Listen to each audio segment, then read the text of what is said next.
This is All India Radio. In the program Spotlight, now we bring you a discussion on Significance of Business 20 India Inception meeting. The participants are Ranjit Mehta, Economic Analyst, and S. Rangabashyam, AIR Correspondent. Dr. Mehta, a warm welcome to this program where we will be discussing about the B20 India group, that is the Business 20 subgroup under the G20 engagements which will be there throughout the year. As we all know, the presidency of G20 has come to India on the 1st of December, and for the next almost a year from here on, we will have lot of engagements, lot of conferences, seminars and events to mark the presidency and also to take forward the agenda of G20. And in that, starting today, for the next 2 days, we have the Inception meeting of the Business 20. Dr. Mehta, from you to begin with, I want to know that will B20 or Business 20 will become the real voice of the G20 business community from here on? Definitely, this is a very, very powerful Business 20 group under the G20 presidency of India. Since these G20 members, they represent around 85% of the global GDP and over 75% of the global trade and around 2/3 of world population. So that makes it very, very powerful. And this year, the theme of India's G20 presidency is Vasudhaiva Kutumbakam, that is one earth, one family, one future. So therefore, this is also taken from the Sanskrit word which shows the interconnectedness between different forms of life, human, animal, plant, microorganism. I think that these G20 countries or the B20 group is a very, very powerful Business 20 group in the whole engagement groups of G20. And there will be around 200 meetings and programs in over 50 cities across 32 work streams. So that is the scale of this G20. And all the delegates of G20 will have an opportunity to have a glimpse of India's rich cultural heritage, and it will also provide them with a unique Indian experience. And if you just look at it today, the climate change is one of the topmost priorities, or it is one of the topmost challenges, and climate mitigation is one of the top priorities right now for the world. Especially post COVID-19, we have seen that how the supply chains of the world, they crumbled, and what kind of changes are emerging in the world due to the global warming. I think in this, climate change is a key priority for India's presidency, with a particular focus towards not only climate finance and technology, but also ensuring energy transition for developing nations across the world. Right. And also our Prime Minister, Shri Narendra Modi ji, had launched a mission called LIFE, that is Lifestyle for Environment, which is a behavioral-based movement that draws from our nation's rich, ancient, sustainable traditions to nudge the people and to adopt environmentally conscious practices. So therefore, climate mitigation will remain, definitely climate finance will remain priority. And also, I think that second is accelerated and inclusive growth, and which should be led by the MSMEs. We all know that MSMEs are the growth engines, not only in India, but all over the world. Wherever, even in a developed economy, it is the MSMEs who drive the growth. And in India, we have more than around 65 million MSMEs, and who are contributing right now around 18% of the GDP, but the government wants to take it to around 25 to 30% in next 2-3 years.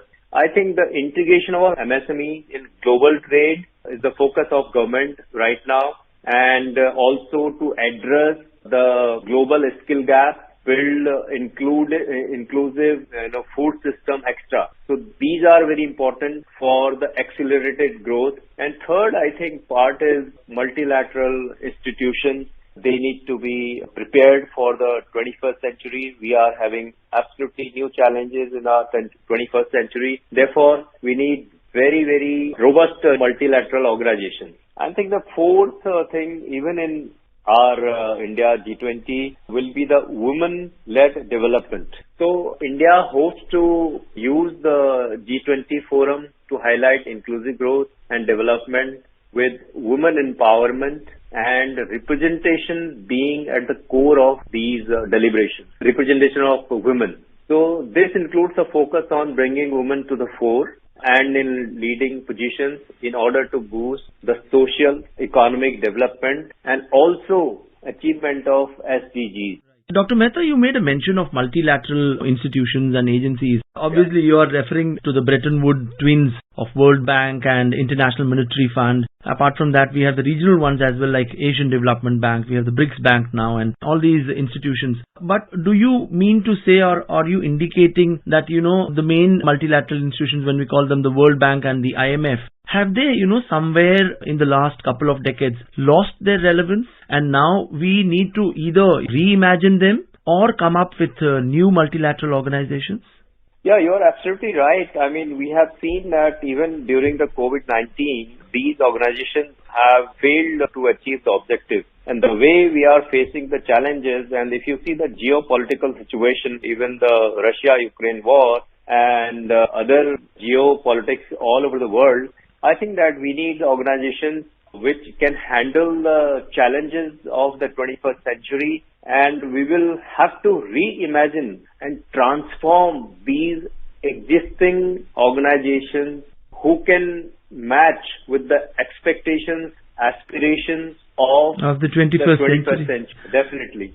Let's also talk about the issues at hand. I'm sure you'll agree that in the past few years, especially after COVID-19 pandemic, this has significantly transformed the global economic landscape. The world still continues to face several complex challenges. Just to name a few, like rising energy costs or commodity prices and even others. Do you think after the B20's deliberations, they will be able to come up with concrete, actionable policy recommendations for the entire G20 countries? Definitely, that will be the main agenda of this B20 meetings. Ultimately, the idea is to come out with solutions and roadmap where all these G20 countries agree on points. And as I told you, these 3-4 focus areas like climate financing and technology for all, where to have our infrastructure, where even last person in the queue is also getting the advantage of the technology, and women empowerment and creating supply chains which are robust. And the way we have seen during COVID-19 how the supply chains really crumbled and the whole world was standstill. So therefore, if we face such challenges in future, there'll be discussions on this, how the business 20 group is going to handle these challenges and how they are going to prepare themselves where the MSMEs can be integrated in a global supply chain which will catapult the growth to the next level. Ultimately, it is the MSMEs who will give the inclusive growth and how we can get more women in leading positions. That will be the core of the meeting. Right now. Dr. Mehta, under the banner of Business 20, we have 7 task forces and 2 action councils. Let me begin with the 2 action councils. One is the Environment, Social and Governance Standards in Business Operations, and the other is African Economic Integration. To talk about the first one, can we expect the Environment, Social and Governance Standards of Business Operations to come up with really concrete, actionable recommendations so that in the next 5 to 10 years, we can somewhat see real standards of business operations in all these G20 countries? You're right, Mr. Ngamasham. So this is a very, very critical and very significant and important area where the standards for governance and also how we can have a sustainable development, sustainable growth, in fact, and transition towards the green energy. If we have to limit the carbon footprint, also global warming below 1.5 degrees Celsius, the businesses will have to go green and will have to bring the transition in their energy consumption from fossil fuels to green energy. And in that journey, it is the responsibility of the developed nation to finance the energy needs of the developing countries such as India and other developing countries, because the environment is for everyone, because we have only one world and one earth and one future. We all share the same earth. Therefore, if the developed nations who have actually created more carbon footprints in the world, if they do not finance to the developing and emerging economies, then that will not be just. Therefore, definitely one of the discussions of G20, and G20 is a very powerful group. Business 20 is a very powerful group under this G20, and I am hoping that there will be consensus on developed nations to fund the emerging economies of the world so that they can do the energy transition in a sustainable manner. Dr. Mehta, the other Action Council is focusing on African economic integration. So, do you think now the world is increasingly, sitting up and taking notice that Africa has a lot of potential from the business point of view, and we need to harness it now and kind of integrate it with the entire world? Definitely, that has been focused. Even India has so much of work in South Africa, and South Africa and African countries have been focus of the world. And now this is the time to integrate Africa into mainstream. Now this is the time to bring Africa into the league of other countries. This is the time to help them and get them here. And for this, we have seen that that is one of the very important agenda for Business 20. Dr. Mehta, the Inception meeting has started today. From 22nd to 24th, it will go on for the next 2 days. Let's see how things pan out and what all recommendations come out of the Inception meeting of Business 20 Group under the G20 banner. Let's also talk about the startup ecosystem, and India, especially in the past couple of years, have given emphatic thrust to this particular segment of startups and small businesses. I believe there is an engagement group on startup ecosystem as well.